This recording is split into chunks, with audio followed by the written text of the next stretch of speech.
من فاخر شقلاوي بەڕێوەبەری مەدرسە و خانەقای بیاری شەریفە بەنسبەت کتێبخانەی مەدرسە و خانەقای بیاری شەریفە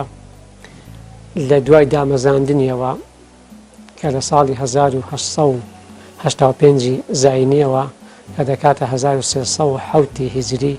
ئەم مەدرسە و خانەقەیە دروست بووە لە دوای دامەزاندنیەوە هەوڵیان داوە کە کتێبخانەیەکی وای تیادا بنێن کە بتوانێت کۆمەچی بە خوێنەرانی بکە بە تایبەتی ئەو فەقیانەیە کە لێرە دەرسە خوێن و ئەو مامۆستایانەیە کە دەرسەڵێنەوە لەخوا بە زیاد بێ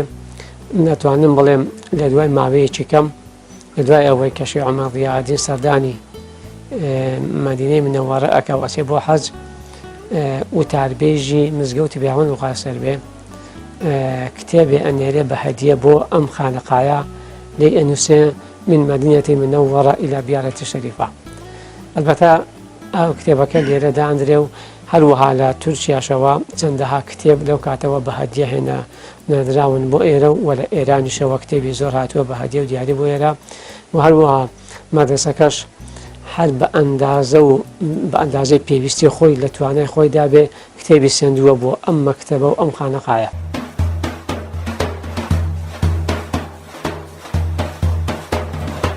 من ناوم ئەمجاد محەممەدە خوێندکارین لە مەدرسەی خانەقای بیارە لەگەڵ ئەو بارە سیاسی و ڕامیاری بەسە ئێرەدا هاتووە ئێرەش زەرەری بەرکەوتووە کتێبی بە نرخی زۆر گەوری تێدا بووە سوپاس بەخوا ئێستاش هەندێکیان هەر دەستنووسن هەرماون یەکێک لەوانەی کە زۆر جێگەی شانازیە بۆ هەموو میلەتی کورد صحیحی بوخاریە کە مێژوویەکی زۆر کۆنی هەیە لە هەموو کوردستانی عێراق لە دوو جێگە هەبوویان لای کاک ئەحمەدی شێخ بووە ئەویشان لە خانەقای پیرۆزی بیارە بوو کە خۆشبەختانە ئێستاش هەر ماوە وجودی هەیە. لایەنەکانی تری ئەم خانەقایە کە کتێبخانەکە دەوڵەمەندی کردووە ئەوەیە بریتە لە هەبوونی کتێبەکانی زانستی فەرموودە و زانستی قورئان تەفسیر زانستی فقه و زانستی لۆژیک منطق و زانستی علمی کەلام و چەندین بابەتی تریش کەوا ئەو زانستانی کە لێرەدا خوێنراوەکو زانستەکانی نەحو و سەرف و بەلاغە و ڕەوانبێژی.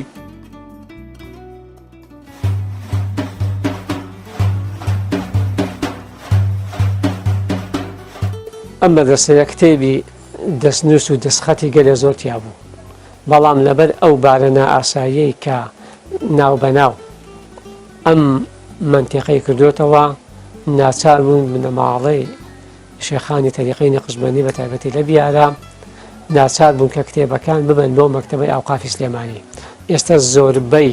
کتێبە دەستخەتەکان و دەستنووسەکان لەوێ خەڵقێکی زۆر ئیستیفادەی لێەکە بۆ بەحسی بەکەلیرۆش و ماجستێر و دکتۆرە. ئەو کتێبانەیە کە دەستنووسن زۆربەیان لەوێ ئێستا پارێزراون بەڵام ئەو کتێبانەیە کە لێرەن لەخوا بەزیاد بێ کتێبی کۆنی زۆر تایە. ئەو کتێبخانەیە زۆربەی ئەو کتێبانە لە خۆی ئەگرێ کە لێرە چەند عیلمێکی زانیاری ئاینی چەند ئەخوێندەری ئەو کتێبانە لە خۆی ئەگرێ. زۆربەی کتێبەکان کە فقه حەدیسە تەفسیرە لەسا من ئاگادارم لێرە تا ئەندازەیەک چوار تەفسیر هایە بە چوار زبان یعنی چوارنەوە تەفسیری هایە هەرێکەوە بە زمانێکەوە. جا لەخوا بەزاوی کتێبەکانی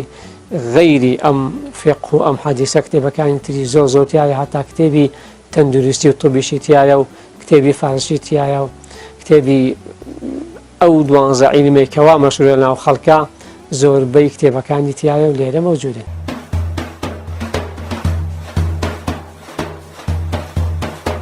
ڕێژەیەکی بەرچاو چکە هەر لە سەردەمی ڕابردووە کارکردن لەسەر ئەو کتێبانە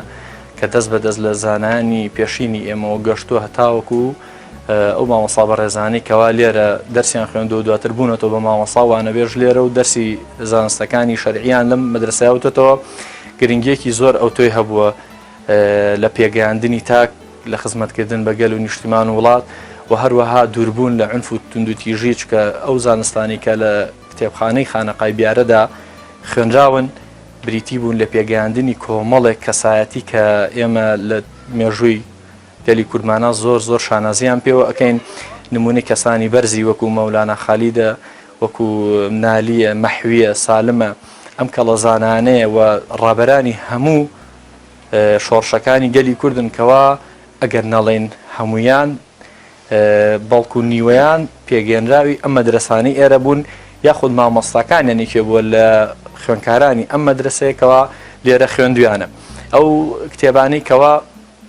لە وڵاتانی جیهانی ئیسلامیەوە کە بە هەدیەش بۆ ئێرە نێنراوە ناوبانگی خانەقای بیاریان بیستووە بریتی بوون لەو کتێبە سوودبەخشانەی کەوا ئەم مامۆستانی ئێمە ئەم زانستیان پێ برەو پێداوە لەخوا بەزیاد بێ غەیری فەقیەکان و مامۆستاکانی ئێرە خەڵقێکی زۆر ئیستیفادەی لەو کتێبانە کردووە. من شاهێدی ئەوەم و کە پەیوەندیان پێوە کردوم و مامۆستا هەبووە بەخشی دکتۆرای هەبووە ماستێری هەبووە ئەوە بە کەلیورۆسە بەڕادەیەکی زۆر کە لێرە وتویان ئێمە دەمانەوێت ئەوان مەساعدت لەوێ لەوانە زیاتر دەستکەوێت ئەلبەتە ئێمە بە جوورێ پێویستە خزمەتیاندا بووین و هاتوون لێرە ئیستیفادیان لێ کردووە بەڵام لەبەر ئەوەی کە ئێرە موقوفەیە موقوفە نابێ بچێتە دەرەوە ئیلا مەگە بە زەمانەتێکی زۆر ناتوانین ئەو کتێبە بدەین بە خەڵک بباتە دەرەوە چونکی زەمانەتی ئەم زەمانە تاڕادەی ناڕەحەتە و دەستکەوتنی ئەو کتێبانش ئێستا لە مەکتەبەکانە بەو شێوەیە خۆی دەست ناکەوێت لەوانەیە کتێبەکە چاپ کرابێتەوە بەڵام مەسائلی موقوفە هەر دەبێت خودی خۆی بێ لەبەر ئەوە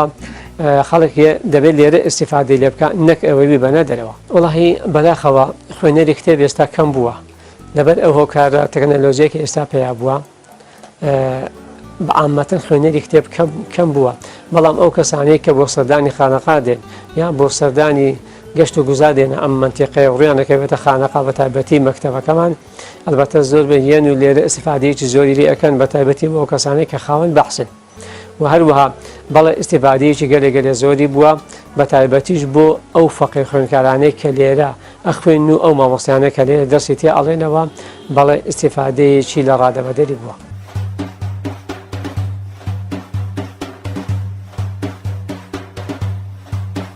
بەداخەوە یعنی لەلایەن حکومەتەوە ئاوڕێکی ئەوتوی تا ئێستا لێ نەدراوەتەوە و خودی بیناکە کە سەردەمێکی زۆرە نۆژەن نەکراوەتەوە ئەمە لایەنێکەکەوە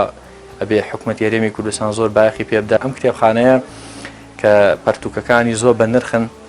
و هەندێکیشی لەو پەرتوکە بە نرخانی کە وەختی خۆی تیا هەبووە دزراوە فەوتاوە لە تاڵانیە لەو کاتانێک کە میلەتە لە پارێکی ناڕەحەتا بووە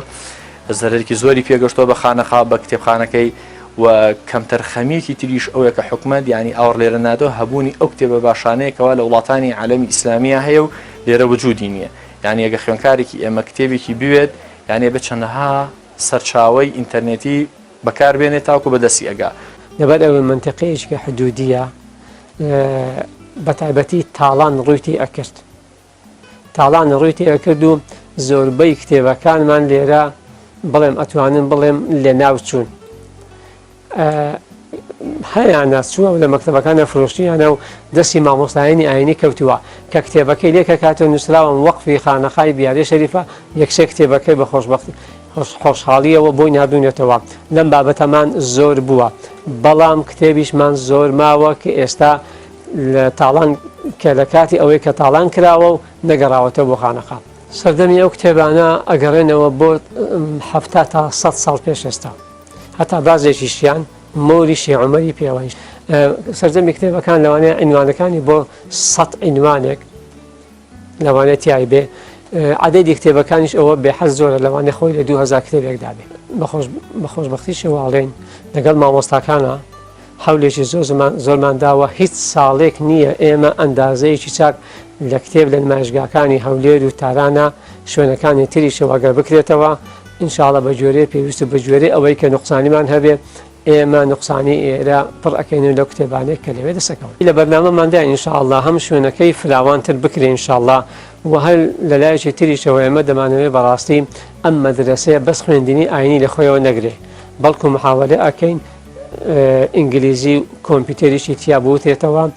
کاتی ئەوانێت تیاوتراوە بە بێشک دەبێت ئێمە محاولە بکەین کە کتێبی ئەو دوو زانیارەش پێیا بکەین و مەکتەبەکەمانی پێ دەوڵەمەند بکەین ئینشاءڵڵا ئەگەر بێت و ئەو کتێبانی ترکە ئێمە پێویستمانە ئەو زانستانە بێتەوە ناو ئەم خانەقایە کتێبەکانی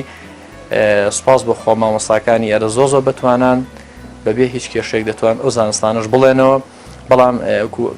جەنابتم کرد ئەو کتێبانە کە ئێمە نیمانە لێرە هەنی کێشەی سەرەکی ئێمە ئەوەی ئەنی نەبوونی سەرچاوەیە یعنی گەر کرێت حکومەت ساڵانە ئاوڕێکی جدی لێرە باتەوە لە کاتی کردنەوەی پێشانگاکانی کتێبە لە وڵاتانە بە تایبەتی لە هەولێر کە دەکرێتەوە یاخود لە وڵاتی تاران لە تورکیا ئەمانە ڕێژەیەکی زۆری کتێبی باش بۆ ئەم خانەقایە دابین بکات و ئێرە فراوانتر بکرێت و ئەم کتێبخانەیە و جەنابێت کە ئێستا دەیبینی ینی هەر بریتە لەم جێگەیە یعنی گەسمە ڕێژەیەکی تری کتێبان بۆ بێ شوێنمان نییە کتێبی تێدا دابنین کاتە پێویستیمان بەلایەنێکی تریشەیە لەگەڵ هێنانی کتێبە فراوانکردنی ئەم جێگەیە کەانی ئەمە داواکارین بەرپرسانی ئەم وڵاتە ئاوەڕێکی جدی لێ بنەوە چونکە ئێرە پایەیەکی سەنگینی خۆی هەیە ئەمە لە هەج وڵاتێکی تردا بواە ئەم خانەقای بیارەیە ینی حسابێکی زۆ جدی بوو ئەکرا چونکە شوێنێک بووە بە درێژایی 130 ساڵی ڕابردوو جێدەستی خۆی هەبوو دیار بووە لە هەموو سەردەمێکە کۆمەڵێک کەسایەتی و زانای بەرجستەی پێگەیاندووە کە ئێمە لە مێژووی وڵاتەکەمانە هەموو کاتێک شانازی پێوە.